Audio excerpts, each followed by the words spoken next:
The day my grandfather ordered me to marry one of the Johnson brothers, I chose Ethan, Caleb's older brother. The whole town knew I had been Caleb's shadow since we were children. I had once starved myself sick, begging to be his bride. But on our wedding day, he abandoned me at the altar for Lily, the very girl my family had fed and clothed for years, declaring he'd never marry anyone but her. As I stood there in the lace and pearl gown I'd spent years dreaming of, the truth crashed into me like a fist. He had only agreed to this wedding so he could destroy me in front of everyone. After being reborn, I avoided Caleb at every turn. Then Ethan kissed me, and suddenly the man who once ignored me started losing control. While preparing for my new wedding, I ran into Caleb at the mall. He walked over, clearly annoyed. "Arya, when will you give it a rest? Why follow me everywhere? You forced the elders to tie us together. Are you satisfied now?" I stayed calm. "I'm not following you. I'm here preparing for my wedding."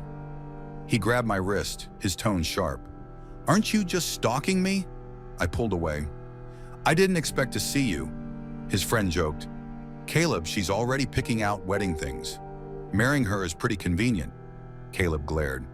"Arya, just because our families arranged this marriage, don't think you've won.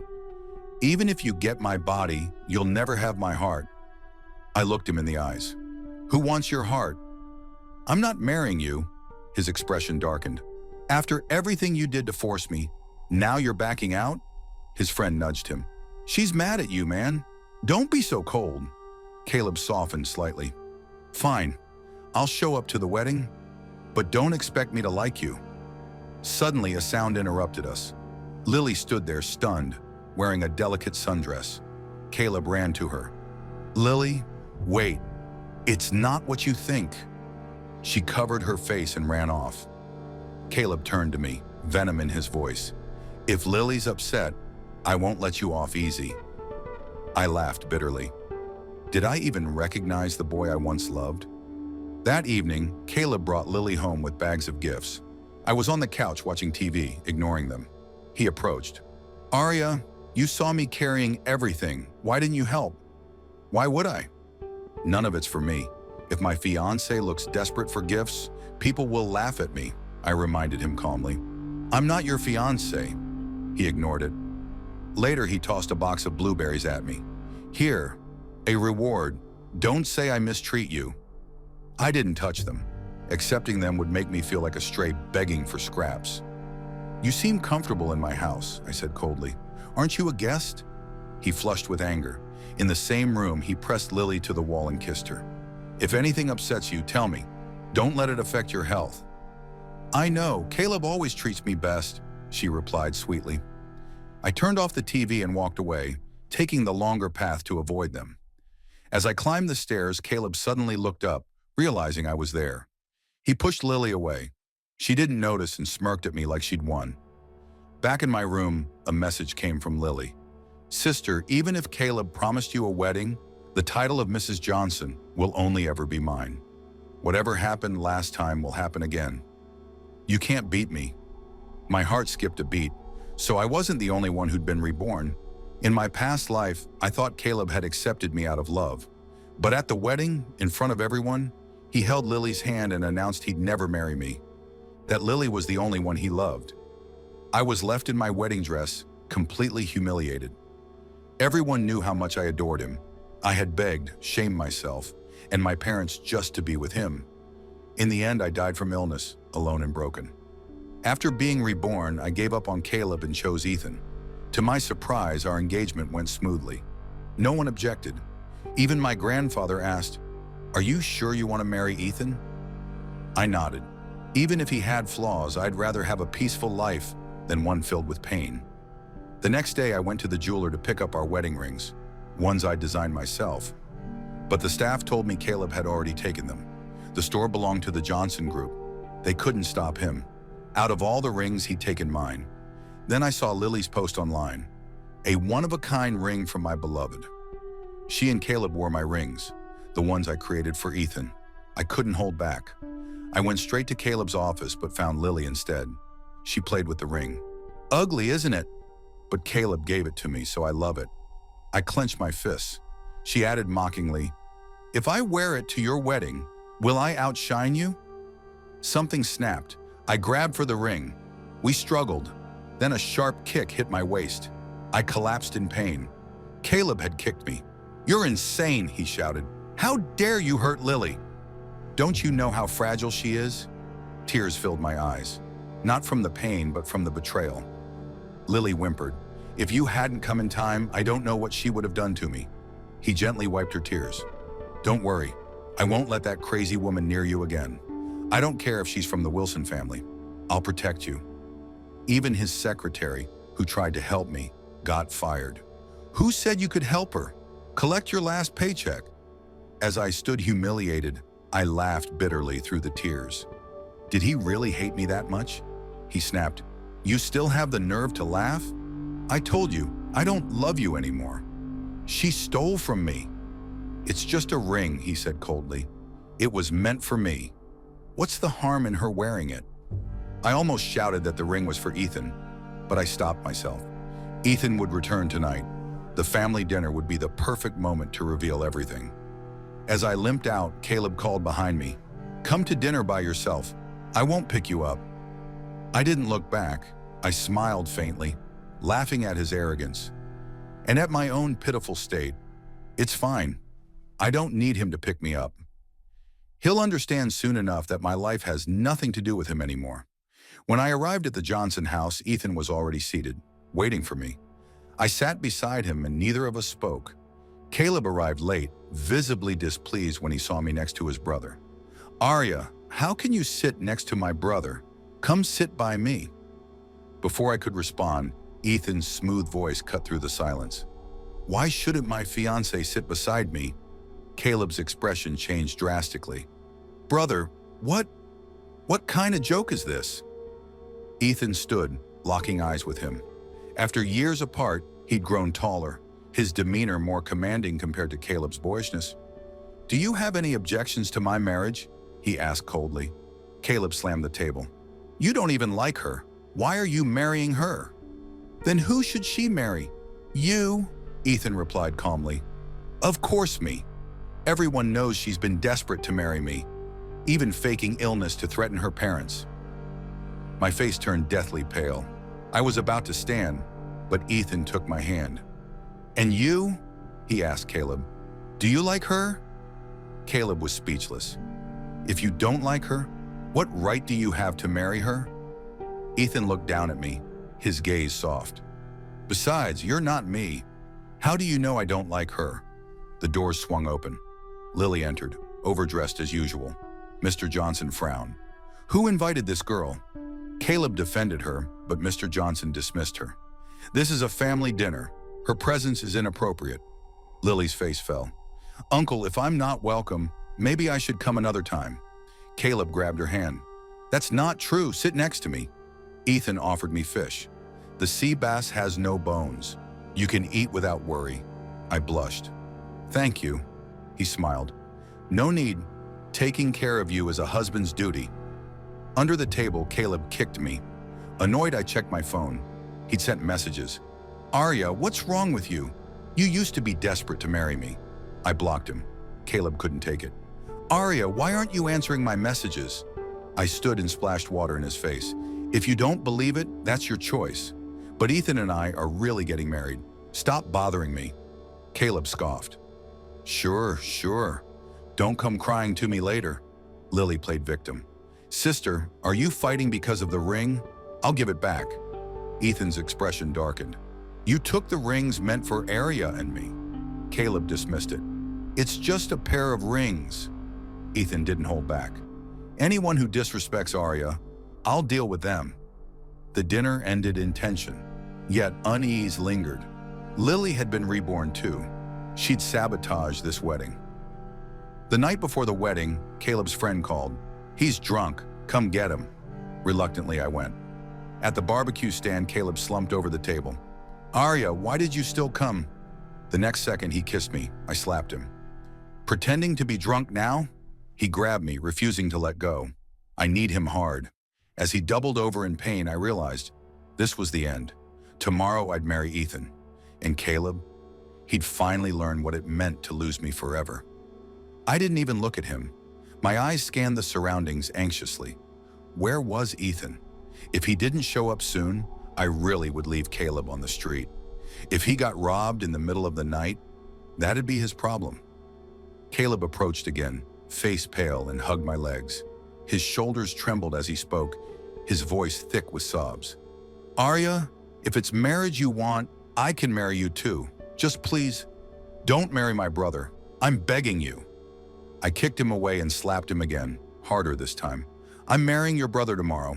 Don't say things that can be misunderstood. Caleb's eyes filled with pain and despair. Arya, do I really disgust you that much? My cold rejection, my clear repulsion, it wounded him deeply. I'll say it again. I'm marrying your brother tomorrow. But you haven't registered the marriage yet, he argued. Even if you go through with the wedding, as long as you're unwilling, I can pretend it never happened. If you're willing, I'll marry you right now. His voice was sincere, painfully so. In the past, I would have cried from hearing that. I had loved him too. I had waited over a decade for these words. But only after I gave up completely did he decide to turn back. It was too late. Everything was too late now. I had made space in my heart for Ethan. I wouldn't let anyone else in again. Caleb Johnson, listen closely. I stopped liking you a long time ago. Everything that happened in the past was just my foolishness. If it caused you trouble, I apologize right here and now. But don't say such nonsense again. From now on, I'll be your sister-in-law, and you'll be my brother-in-law. Let's keep our distance. Caleb stepped forward, trying to grab my hand. Arya, are you angry because of Lily? I was just messing around with her. I never planned to marry her. As long as you agree to marry me, I'll cut her off completely. Before he could finish, a fist crashed into his face. Caleb spun like a top, his head hitting the table. Blood trickled from the corner of his mouth. Ethan stood there, eyes blazing with fury. He hadn't held back, not even for his own brother. I told you not to harass my wife again.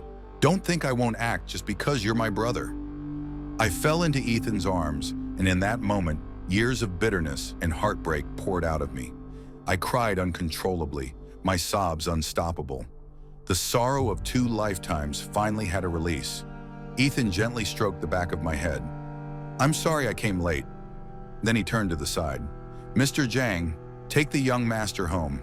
Keep a close eye on him before the wedding tomorrow. Mr. Jang, the Johnson family's butler, nodded in understanding. Ethan's words made it clear. He wanted Caleb under watch. He wouldn't let anyone ruin our wedding. The next day before the ceremony, I waited in the backstage dressing room, adjusting my gown, waiting for the auspicious hour. The door slowly opened.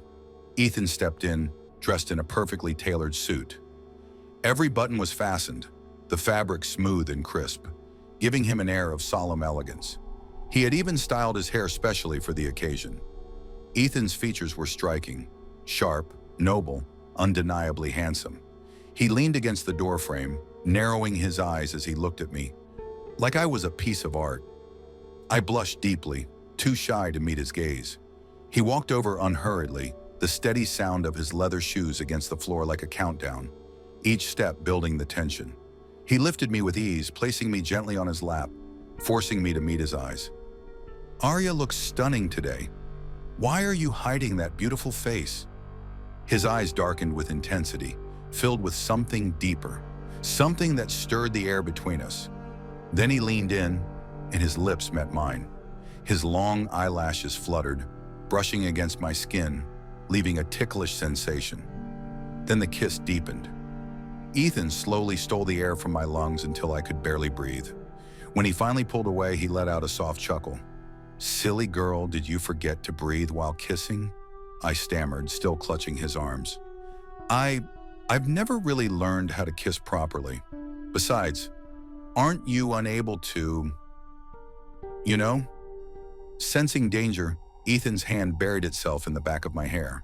His voice dropped, his tone not so gentle anymore. Who told you I can't? My mind went blank. Oh, right. Back in my past life, everyone had spread rumors that he had some kind of physical issue. He leaned close and whispered devilishly in my ear, "Tonight, I'll show you whether I can or not." I shuddered, trembling at the magnetic pull of his voice. "All right, I've eaten all your lipstick. Touch it up before the ceremony starts." Looking back at the mirror, I saw myself still sitting on Ethan's lap, lips red and swollen from his kisses, my face flushed and helpless. I quickly averted my gaze and tried to get up, but Ethan wrapped an arm around my waist and wickedly pressed me down, making me fall back into his embrace. "The wedding's still a while away. Let me hold you a little longer." I leaned against his chest, gently hugging him back. The moment was tender and quiet, until loud shouting erupted outside the dressing room. "Get out of my way! Anyone who tries to stop me, just try it!" Caleb's angry voice drew gasps from the staff. Then with a loud crash, he kicked open the door. His eyes locked onto me, sitting, blushing, in his brother's arms. In an instant, he lost control. He stormed over in 2 steps and yanked me away from Ethan. "Arya, the wedding's about to start. Haven't you played around enough?" His eyes were like a stormy sea, a dangerous crimson hidden in their depths. "If you're done playing, go out there and tell everyone you won't marry my brother. I'll give you an even grander wedding than this." Ethan calmly unbuttoned his cuffs, then rolled up his sleeves methodically. The next moment, he threw a punch squarely at Caleb's face. Caleb tried to fight back, but their parents arrived just in time to pull them apart. Ethan was unharmed, aside from a few scratches on the back of his hand. Tiny beads of blood seeped out, but he didn't even flinch. My heart ached seeing him hurt. I immediately asked someone to bring a first aid kit to treat his wounds. Meanwhile, blood trickled from the corner of Caleb's mouth. The wound near his eye had reopened, but he didn't seem to feel a thing. He just stared at me, lost and distant. "Caleb, have you gone mad? It's your brother's wedding day.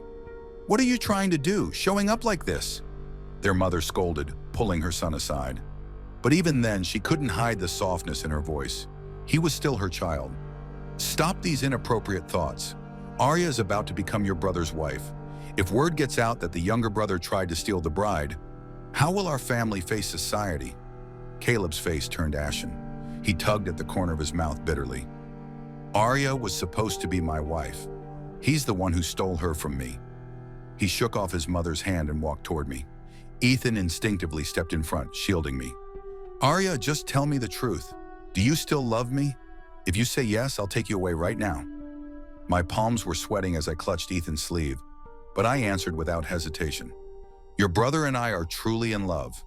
Caleb's expression twisted. "How can you be truly in love when you've barely known each other?" "Arya, I don't believe it." Ethan raised an arm to block Caleb's path, keeping us apart. "The truth is, I love her, and she loves me. Is that clear? If so, get out of our way. I don't want to see you at my wedding. If you insist on causing trouble, I won't hold back, not even for our parents' sake. You know exactly what I'm capable of." Caleb's face went stiff as he watched Ethan walk me out of the room. I touched up my makeup and entered the wedding hall at the auspicious hour. All eyes were on me, including my husband's. And in the far corner, silently weeping like a lost dog, was Caleb. After the wedding, Ethan's parents told me that Caleb didn't stay for the ceremony. He left midway, boarding a flight abroad the same day. He didn't return for many years. Among those he left behind was Lily, the Wilsons' adopted daughter. She used health issues as an excuse to travel abroad repeatedly, ostensibly for treatment, but really to look for Caleb. But judging by the disappointment in her eyes each time she came back, she never found him. Eventually, she gave up and agreed to a marriage arranged by her parents. On our wedding night, I waited in the bridal chamber. Ethan's friends had forced him to drink quite a bit. By the time he returned, it was late. He collapsed on the bed. I couldn't tell if he was drunk. I was about to get up and make him some soup when he grabbed my wrist. He laid his head on my lap, his voice low and lazy. "I'm not drunk, just tired. Let me rest here for a bit." "If you're tired, I'll run you a bath," I said. "We can sleep early. We're both exhausted. No need to push ourselves." I looked down and saw him smiling. "What are you smiling about?" Ethan closed his eyes. "I'm smiling because I married the woman I love. Can I be happy?" I knew he wasn't lying, so I asked, "Ethan, when did you start liking me?" He tilted his head, thinking. "When you were 16. The first time you came chasing after Caleb all the way to our house. For me, it was love at first sight. So in my past life, the reason he never married was because of me. My eyes stung and warmth flooded my heart. Thank you for loving me. Ethan sat up and scooped me into his arms. Hey, what are you doing? He headed straight for the bathroom. Didn't you just thank me? He said, smirking. So I'm claiming a little reward. That's not too much, is it? I began having terrible morning sickness and couldn't keep anything down. Ethan personally cooked for me, experimenting with new recipes every day. This is all your fault, I grumbled. Now I can't eat anything, and I've lost 2 more pounds. Ethan hugged me gently from behind. Yes, it's all my fault, he said, kissing my cheek. Please be kind to me, my lady. Just try to eat a little.